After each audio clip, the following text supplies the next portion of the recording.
I'm Rebecca. And I'm Hunter, and this is the Family Showdown!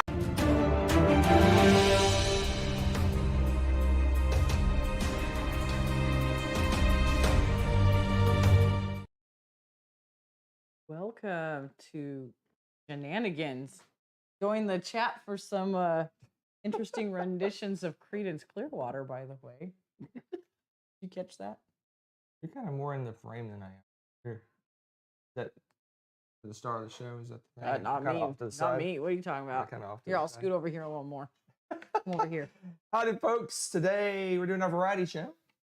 We do a variety thing. Not much variety tonight, though. I'm tired. Becca is coming to sea of sickness.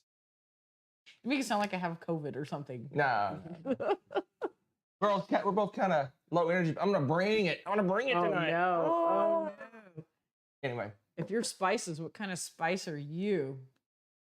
It's a mild spice that has a little kick at the end. Cayenne pepper. Cayenne pepper spice. I'm gonna go with vanillas. Vanilla. All right. We always start. Not the cool, extra fancy kind. We always start a show old. off with this thing. This one.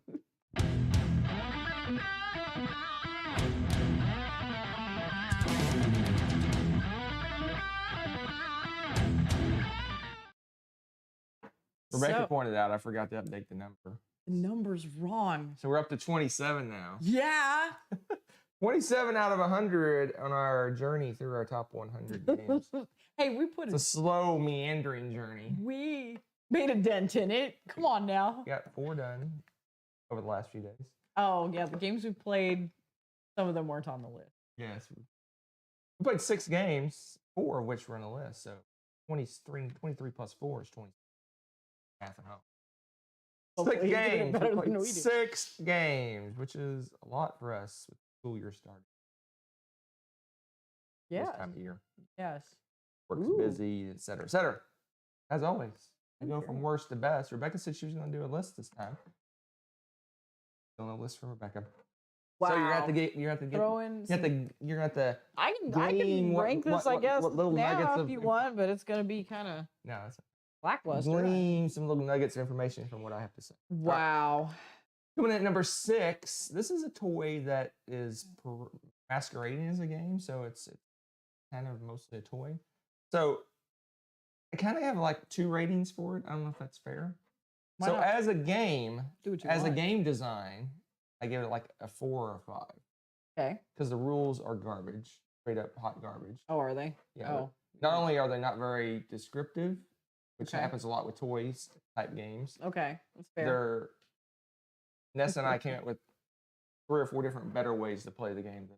Oh, did you really? That's great news. No, rules wise and game design wise, like 4 or 5. Fun factor, I give it like an 8 or a 9. So I'm gonna bring it in at a 7, kind of between.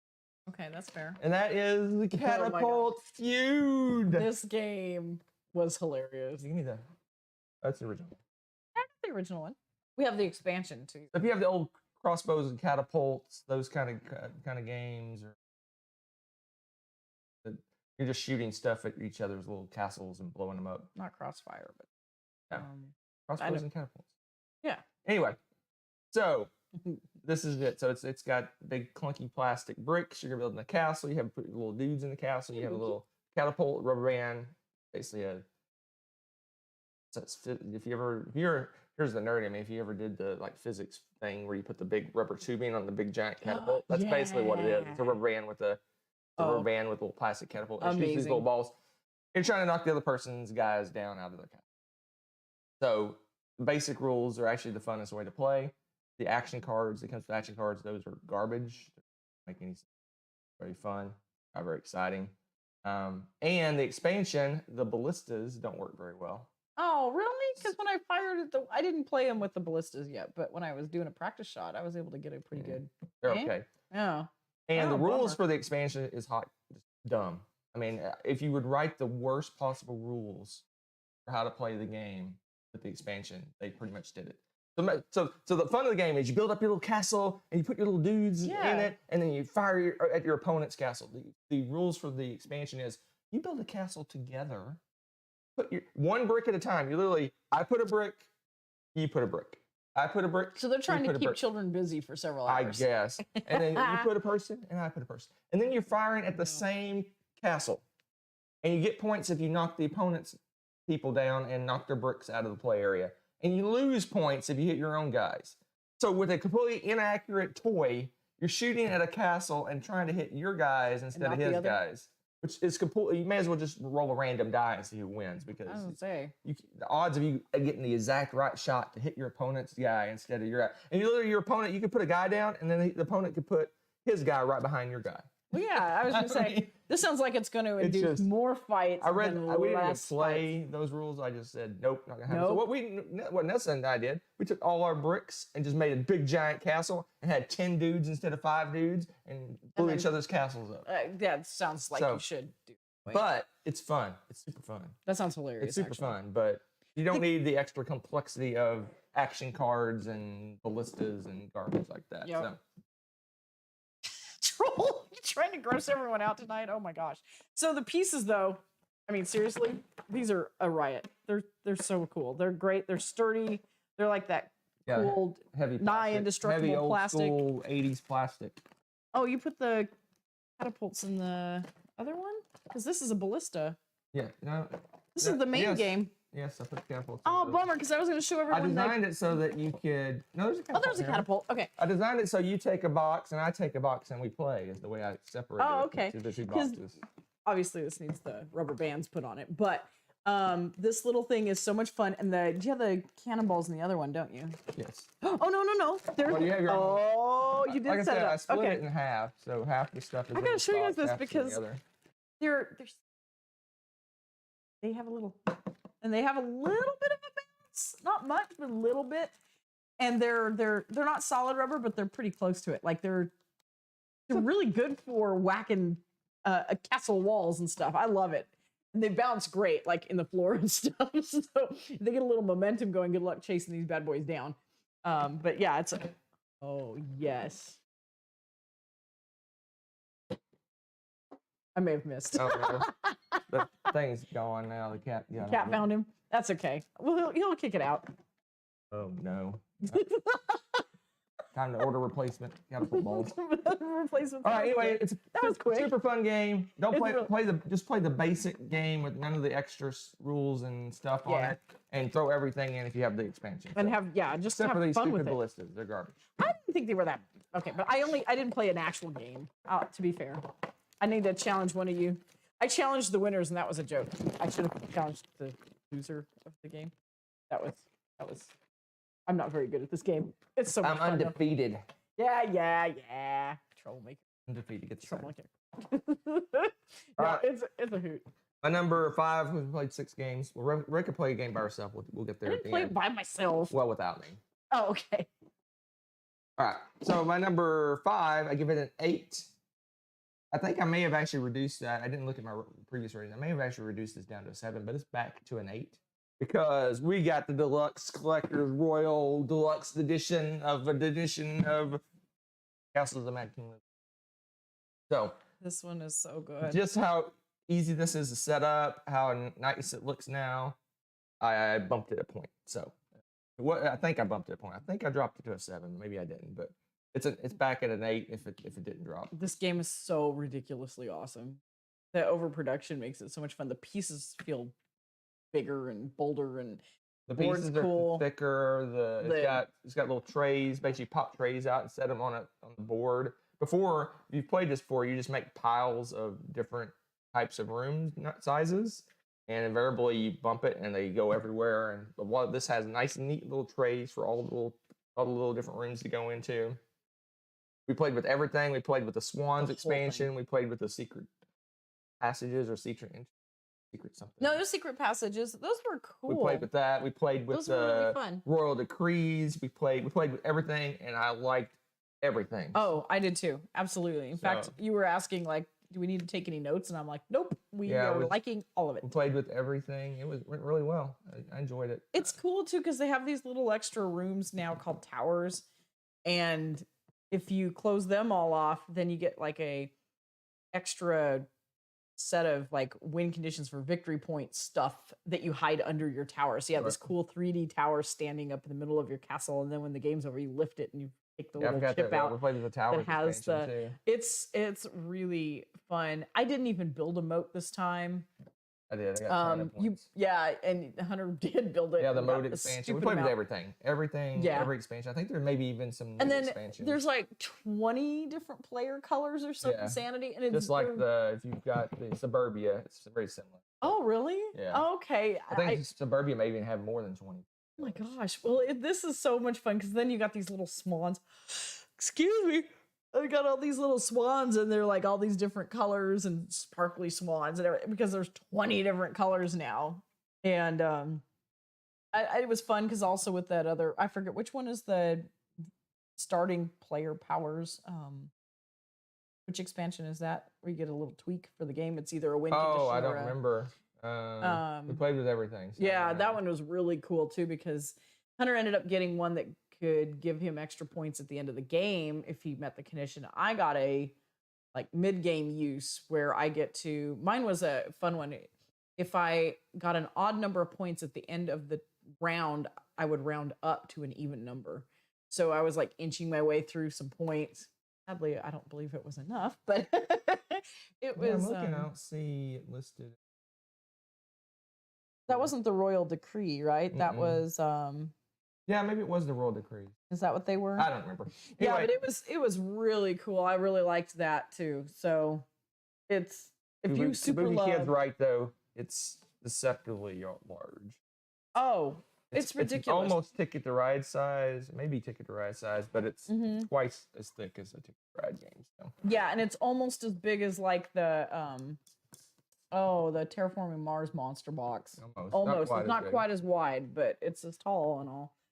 But yeah, it's merely huge. That's a good way to put it. All right. Merely huge. Castles Collector's Edition. Oh. So we're in the market to sell our old game. Which has a lovely insert, by the way, if I recall. Insert. We got that insert because we kept knocking over the stupid room. I was like, frustrated. It's true. Because invariably someone reaches across the table to pick up a room and hits a stack, and that stack hits another stack, and then it goes everywhere. Yeah, it's kind of rough.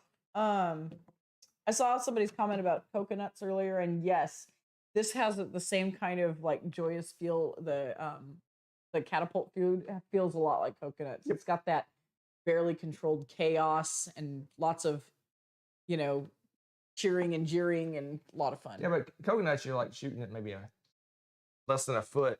And Catapult Feud are like 5, 6, 7, 8 feet apart. So you launch it across the table. Yeah, that will add some extra. You can play on the floor, whatever you want to do. Right. How much is Castles of Mad King Ludwig Troll? Is that what you're asking? A lot. The one we got, I think, was 120, maybe, I want to say. Yeah, it's so But there is there's a level above what we got, which is giant. That one's not giant. No, double-sized tiles. Where would that I don't know where you would fit that. A gym floor? Yeah, I don't know where you would fit that. Yeah, they had giant tiles and stuff. Oh my gosh. We didn't do that. Oh, how much are you selling your old copy for? Oh, song and a dance. Better be a good song and a lively dance. It's Troll. I expect great things. All right, let's move on to my number 4. There. I'm assuming it's this one? Yes. This Conveniently put in order. Oh. We got to play Columbo again. So this wasn't one of the ones you mentioned right when we started playing this. Is like the first time we played, like, oh, we need to play this again. And then we didn't get. We didn't get to play it again for a long time. We played it again. I enjoyed this one quite a bit. What year did this come out? 3 years ago, I want to say. Okay. Maybe. Gosh, and we. But no, I got it secondhand because if you missed the Kickstarter, you were out of luck. Oh, okay. I don't see a date on it. Come on, Johnny Pack, put a date on your game. Troll just said, "I hope you like George Michael." What's that mean? Let's see. Oh, Michael. I do. I like George Michael. See, there you go. Go with Faith. That's a good one. All right. So, Columbo, this was a Kickstarter, I want to say 2 or 3 years ago, maybe longer than that. I remember it faded. And I kind of was waffling like, oh, do I get it? Do I not get it? I did that dollar pledge thing. And then it said, hey, you need to do something with your dollar pledge. And I forgot. You're like, you get $1. So I gave them $1. And I regret it because then it got quite a bit of buzz at the time. It's kind of died down a little bit. But this one is impossible to get. You have to get it secondhand. But there's rumors that it's going to come back to Kickstarter again with just rumors, and there's nothing nailed down at this point. But this did not go to retail. It was Kickstarter only. If you didn't get it in the Kickstarter, you're out of luck. Oh man, that stinks. But this one it's worth hunting down and finding because it's one of those cool strategy games like old Western frontier. It's got a lot going on. God, it's got a cool action selection. One of those action selection games where you don't want to copy other people. So if you pick the same action as someone else, well, whoever picks which among the players, which action is picked the most, it gets there's like a main action and a lesser action. If the players that pick the action the players pick the most doesn't get the secondary action. So you're kind of playing chicken. You're like, oh, I think she wants to go get some gold. But I need gold too. Yeah. Do I do it anyway, even though I know I'm going to not get the seconds, or do I go do something else this turn, get both actions, and then wait till next turn? So it's kind of a cat and mouse game on that. Right. With the 2-player that we played it, 3-player the one other time we played it, and with 2 players you play with a rando guy that goes to a random spot. That wasn't bad actually though. Like, because some of the abilities and stuff, because if he helps you bust, as they call it, where you both go to the same spot and kind of cancel out that secondary action, there's cards and actions that if you build those buildings, they give you something cool if you bust. So there's isn't that planning to fail? No, because it's good stuff. Fail. No, it's plan B. It's like your backup. It's got cool perks despite busting, and that actually works out pretty well sometimes. But they did a good job because a lot of games when you have that random guy that goes to a random spot, you just flip a card and he goes to that spot and you just, oh well. Yeah. This one actually has a set of cards, 1 through 5, so there's 5 different actions you can take. And you flip over 2, so you know 2 spots he's not going to go to. Yeah. And then after we pick our spots, you flip over another card, and then he's like, oh, but I'm really going here. That's the actual spot he ends up going to. So you can, if you want to be sure not to bust with him, you can pick one of the 2 spots you know about. That's true. I mean, and there's only what, 5, 6 spots? 5 spots, yeah. So you get 2 of the 5 spots notice. But then you can still go there, and then Rebecca goes there, and you're like, what the heck? Yeah, it's kind of funny. But it's fun. It's a resource management, kind of tableau building, engine building kind of game. I enjoy it. It's fun. Good. Anyway. No, I enjoyed it a lot. Like, I really look forward to it. I gave that one an 8. This also, no, it's a 9. 9. I give Columbo a 9. Yeah, I was going to say, you really like this. 9. It even has some cool little, like, features to it. The middle of the board has got the little spinny bit that goes around. It's magnetic, so it just kind of a lot of them you have to punch you put a little rivet thing through the board. Yes, and you have that. It can get bent. This one's magnetic. So you just pop it off when you're done, and it stows away with the other stuff, and board stays flat. Happy days. Right. Here to stay. It's lovely. Let's lovely. move on fun. to my number 3. I give this as a 9 as well. I finally got to play Clans again. Clans of Caledonia. So we rolled randomly what games we wanted to play. Oh, yeah, that's right. And we're getting all these games that start with C. It's kind of funny. It is funny because the next 2 games we have lined up also begin with a C. It's great. It's great. It's good stuff. This one was another one of those games. We haven't played it in a long time. Well, I played it more recently. Well, you played it more than me. You have way more than me. Like, this has been a really long time for me. And what I really like is this is a game that every time I play it, I like it more. Yeah. Every time. Hunter likes to tease me because I, for the longest time, had trouble keeping track of the scoring of, what do they call them? Settlements at the end, because settlements are funky. But I didn't have that problem this time. Nope. She did not. It's just got. What's cool is that this game we haven't played. You haven't played this in a few years. I played it more recently. Yeah. The teach with us went super fast. Like super fast. Yeah, because it's a pretty intuitive game. It's got cute little bits. It's got the little whiskey barrels and these gray-looking Reese's peanut butter cups that are supposed to be wool. They're peanut butter cups. I don't care what anybody says. Kind of gross that they're gray, though. How old is that? But then maybe they're white chocolate. They're gray. Old white chocolate. And then they got these little bits, the little brown bits that are like little slices of bread. They're really cute. They got the little grain in the cheese and little milk cartons. And this is not a fancy set or anything. They're not painted or anything, but they're really cute because they're the little wood bits and they're painted each color and stuff. So it's cute. It's fun to look at.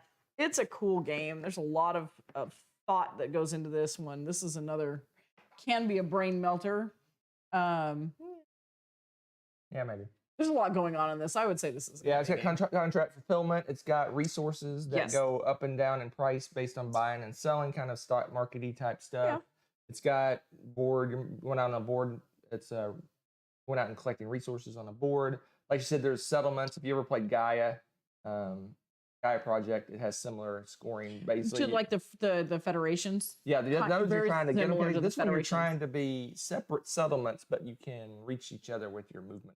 So I built a little settlement here, and I have enough movement to get over to this other little settlement down here, and you're trying to connect all these little pockets of settlements everywhere. You don't want one big contiguous settlement. You want little pockets spread around. Yes, Caledonia is the Roman name for Scotland. Oh, always Roman. Outside. Those wacky Romans. I, for one. Stop with your Roman jokes. Oh my God, so gross. Anyway. This is a solid one. What is good and bad about this game? It's one of those games that sneaks up on you. You're like playing. You're like, we're on the last round. Yeah. No, it does, because you get so excited about kind of building up all these different things, and then you realize I've got my engine going good, and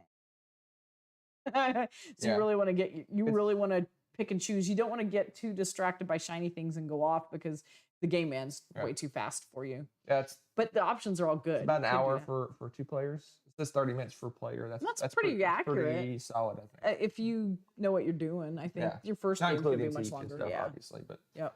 It's a good one. I love it. It's just a solid, what I would consider a midweight Euro. It's probably more mid-heavy Euro.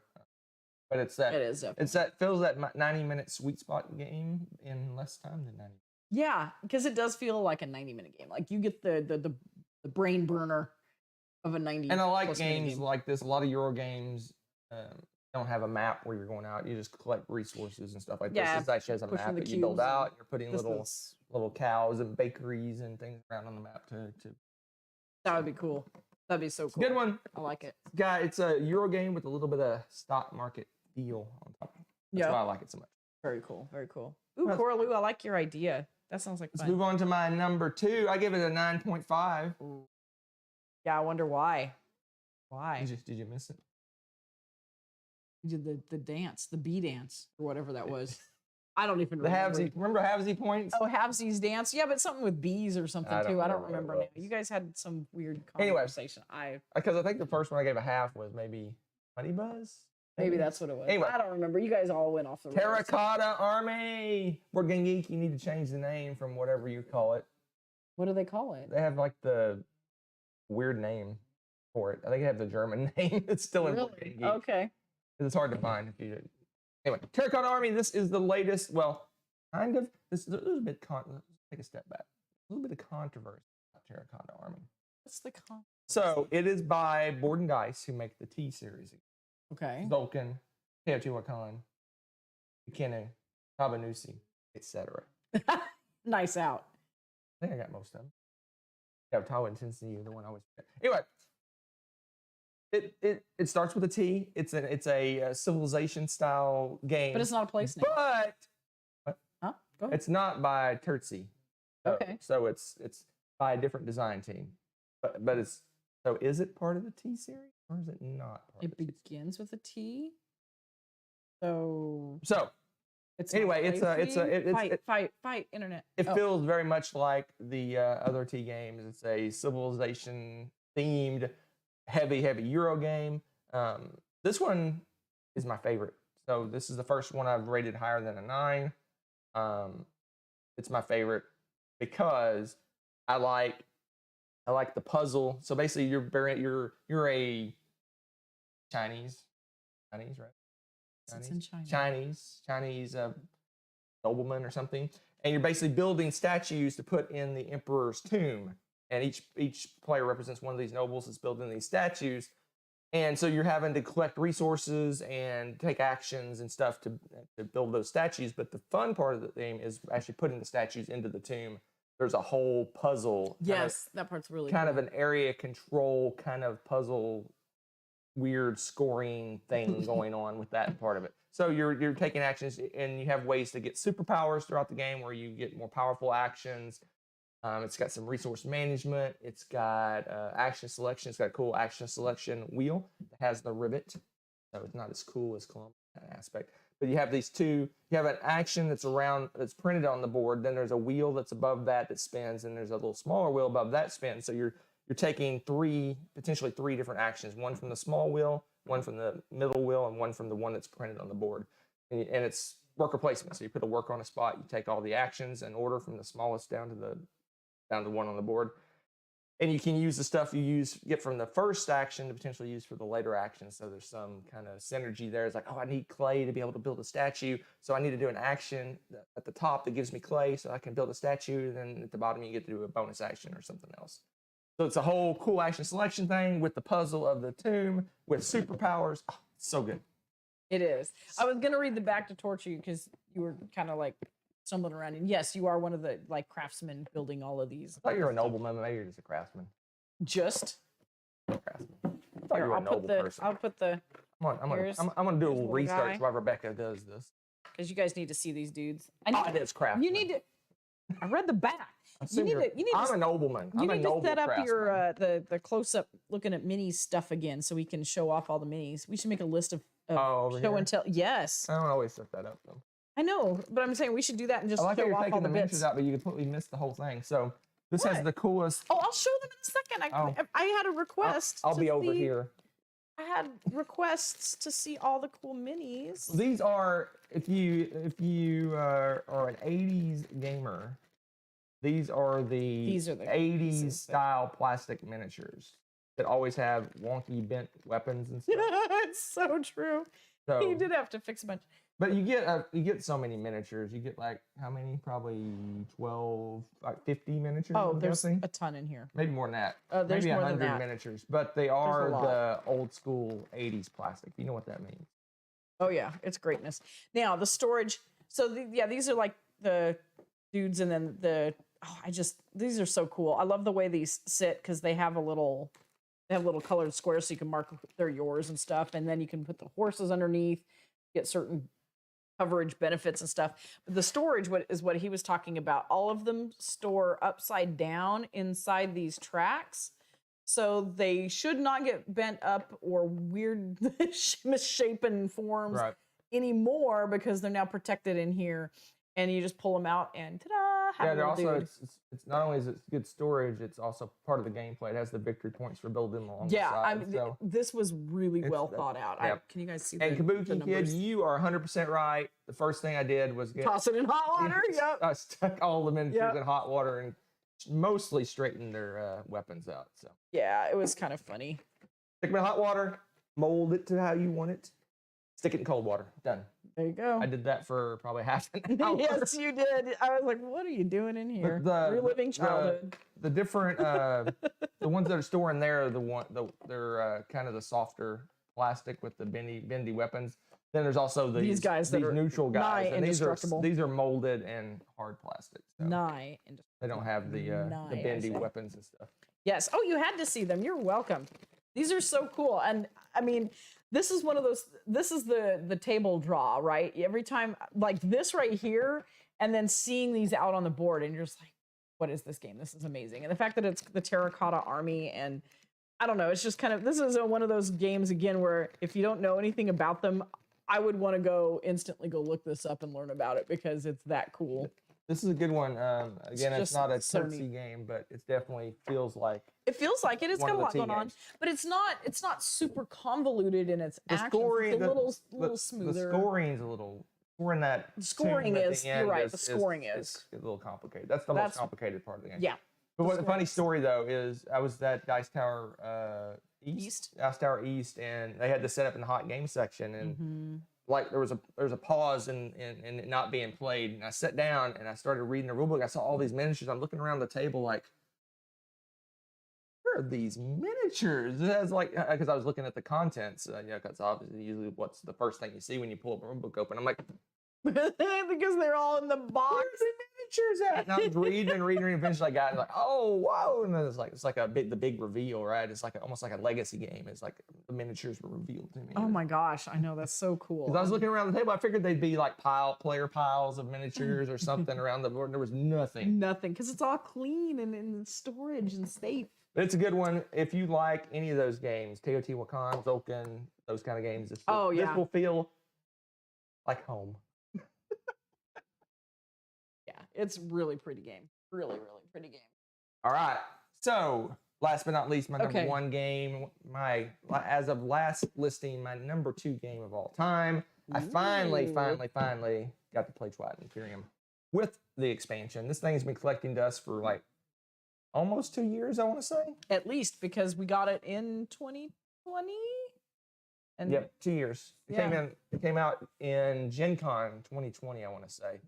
I bought it shortly thereafter. I think I got it for Christmas that year. And then we cried. So it's almost 2 years. And I finally got to play it with everything. And lessons were learned. So, love it. Love the expansion. It kind of picks and chooses the best games from TI3, best expansion things from TI3, throws them all in this one box. You got leaders and you got exploration. You got... what else? I forget what all was in this. Oh, there's so much. I don't know what's that. A bazillion new factions, new player colors, tons of new cards. It's just, loved the expansion, loved everything about it. I probably will not go back and play without the expansion at this point. But 2 major things made this game not the best game that we played. The 2 things were, 1, some knucklehead decided we should go to 14 points. We all went along with that. And let me finish. A couple other knuckleheads decided that was a good idea. Not a good idea. I was mad. Keep it at 10 points. But keep it at 10 points. Don't ever do 14. Because we got to the point where I was at 10, and I think you were like at 8 or 7, and our other friend was like way down like 3 or 4. And I'm like, do we want what? Like, no, we're going to 14. I'm like, oh gosh. So, I did not say that, by the way. I just the person that was at 3 just said we're going to 14. Yeah, you never listen to the loser. Second mistake. Second mistake we made, and all the negatives. This is the length of the game. So we played a 3-player game, which we probably won't do again. I kind of enjoy it 3-player. I liked it. We had a weird faction that caused the voting to be messed up. She randomly picked a faction. I was the virus. If you guys know what that is, that's amazing. So she completely made the voting. I don't vote. So there was only 2 people voting, so whoever had the most votes won. So it made the voting very anticlimactic. But anyway, that's a whole nother story. No, it wasn't anticlimactic. So I think 5 is the sweet spot for this game. For me. 3 is okay. 5 is probably the sweet spot. 7 is too much, and 4 and 6 you have a weird map, which they fixed in the expansion, but it still has these warp tunnel things. Anyway, second mistake we made is after we were done, I was packing up, I saw a rule that I did not know existed in this game. This has never been an issue before. Apparently, you're capped at 11 rounds. Or 10 rounds. I think you're capped at 10 rounds.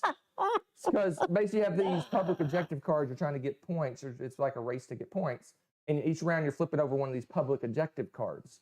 I want to say you flip them over at the end of the round. Either right at the start or the very end of the round, either way. So you're saying that if you ever go to flip over a public objective and you can't, the game ends immediately and whoever has the most points wins. We went 2 more rounds after the game should have ended. So not only did we go to 14 points, which is crazy talk, we played an extra 2 rounds that we didn't need to play. I want y'all to and I would have just I won. Pain. But Rebecca, let me get the dog. Hold that thought. I'm in suspense. I what? No, you can talk. You have a mic attached to you. Let me get rid of this. Even though I did end up winning the game, Becca played by far her best game of Twilight Imperium ever. She was rocking and rolling. I would say 3/4 of the game, I was convinced she was going to win. It was 100% convinced she was going to win. The virus was great. She was just nuking us, and she had like me and my friend had like a small little tiny army, and she had like half the board was covered with her troops. I'm like, we are doomed. It was pretty epic. I had all my pieces out, but like a war sun. Yeah, it was. I had one of my war suns out. But she did amazing. I thought she was going to win. I snuck out a win by doing a couple of objectives right at the end. I finally just snapped. You know what it is? I always feel kind of bad playing aggressively, but then I got that virus, and I was like, you can't face and be a virus. This is... What did I play? I can't remember. War. It doesn't matter. I about killed you. I played the vultures, whatever they're called. The vultures. Yeah, that was a cool. They go around scavenging parts from everybody when they attack and destroy some ships. Which was really interesting because that's actually what kind of nuked me. Finally, is you ate enough of my stuff, that my unique ships, that I couldn't get back out and annihilate you guys with my numbers. Because I would go in. You played the vultures, the virus, and last one. Can't remember all of a sudden. I don't remember what the last one was. It had a cool was. ability too. The virus was funny because it goes in and I trade with you some stuff, but I infect your technology and I basically like kind of Borg it to be very Star Trek-y about it. I assimilate your tech. Yeah. And as long as I have that X chromosome thing or the Y on, I had 2 that I could infect, which was perfect for 3-player because then I just infected both of them and stole their technology. And anytime, it was like anytime there were laws or something passed, I couldn't vote, but if I predicted how the law was going to pass, and if it correctly went about that way, I got to steal a piece of technology or share technology from whoever made the vote happen the way I predicted. So I was just every turn. I can't develop technology. I had to steal all of my technology. So I was just voracious. Yeah, the voting was we have to really look at the races, combinations of races before we start, because it literally was, she predicted what would happen. There's 2, you vote twice on 2 different things. Mm-hmm. If she predicts what happens, invariably we go, okay, let's do the opposite so that she doesn't get tech. Then it was just a matter of, I have 20 votes, you have 13, I win. There's 2 votes, so you can kind of go, there is a little bit of, do I spend all my votes on this one or the next one kind of thing. But, but really, whoever had the most influence got the votes the way they wanted it to go, pretty much. So. Well, and I got 2, so I would pick, if the law the first one that came out didn't sound like I could figure out which way they'd probably go, I'd just wait for the second one. And I usually did fairly good on that. But then I could go in and when we trade and stuff, and oh man, and I just could go and just churn out ships like crazy. And once, and player 3 tried really hard to keep the War Sun technology from me, like was avoiding me completely until whoopsies, made a little mistake and our borders touched, in which case then I can interact. And as soon as we got into a battle, I get to steal some tech. It was just, because then the War Suns had some crazy ability because of your race, right? No, they actually passed a law that the War Suns were garbage. Well, they were easy to kill, but they had some crazy ability. Oh, I don't remember. Yeah, they were really easy to kill, but they had a stupidly powerful ability. No, mine was the vulturing stuff. Yeah, your vulturing I could vulture my own equipment. But I could get that tech from him, too. It was cool. It was a really cool faction to play. Anyway, so lessons learned. 1, don't go to 14 points. 2, read the rules. 3, not so good. If you play 3-player, make sure the races synergize, or it can do some wonky stuff. So there you go. That is the 6 games we played. Rebecca played a game without me, which makes me sad. Well, you can come to school after school and play with the board game club. They'd love you. So I started a new thing this year. Because sometimes they would get into a rut and just play the same game over and over and over every week, which is fine. They had a lot of fun with that last year, but I'm like, this year, let's mix it up. So every other week, I'm teaching them a new game. And for the kicker this year, we kicked off with Wits and Wagers. And they had so much fun with this that they ended up playing an extra game after I taught them. And so you're saying they're playing the same game over and over again. Yeah, but not every single week. So they played this before they went back to playing some of the same old games. And I'm like, this way, if I'm not there, they'll be like, oh, we know how to play this one as well. See?